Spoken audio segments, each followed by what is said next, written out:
Earthquake struck the area earlier this morning.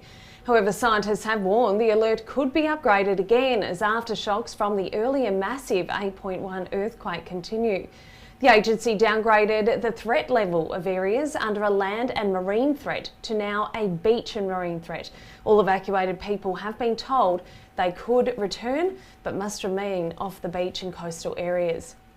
There's currently no threat to Australia's mainland. Just repeating that news, New Zealand's tsunami alert has been lifted for now. And for more on this story, I'm joined by Research Fellow of Earthquake Seismology from the University of Melbourne, Januka Attanayake.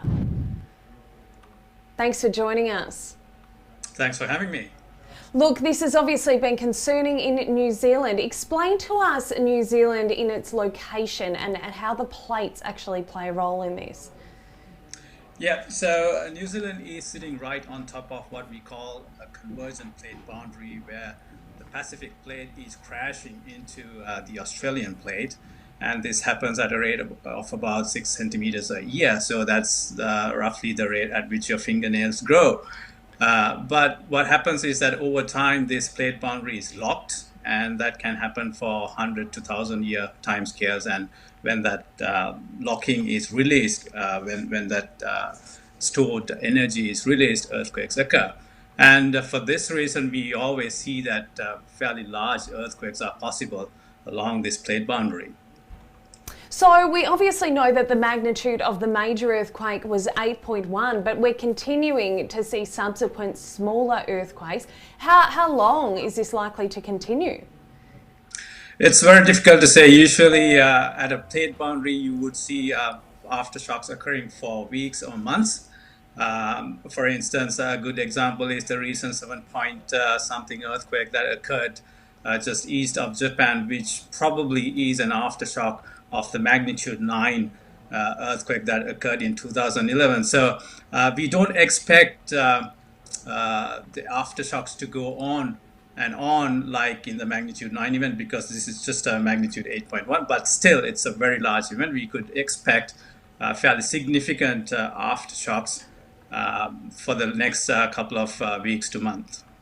So the smaller earthquakes that we're seeing at the moment, are they still likely to be able to cause significant damage?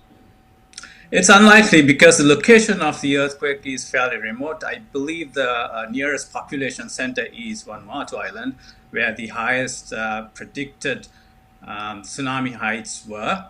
But because this is a fairly remote area, I doubt that there will be larger damages from these aftershocks. And when I look at the aftershock records, the maximum magnitudes that we are seeing at the moment is around 5.5, from 5 to 5.5. So, but that's not to say that larger earthquakes cannot occur. They can occur, but at this point, the damage from these aftershocks are fairly low. You mentioned that the plates, the New Zealand plate is crashing into the Australian plate. Would there be any cause for concern for Australia, do you believe? So at this point, there's no concern for Australia. Don't forget that this earthquake, the magnitude 8.1 earthquake, occurred about 1,000 kilometers from the northern shoreline of New Zealand. And for that reason, tsunami heights were fairly low. And Australia is located farther away. And at this point, there are no cause for concern. Well, we really appreciate your insight. Certainly, it's been a concerning time for all those in New Zealand. We really appreciate your time here on the program. Thanks for joining us. Thanks very much.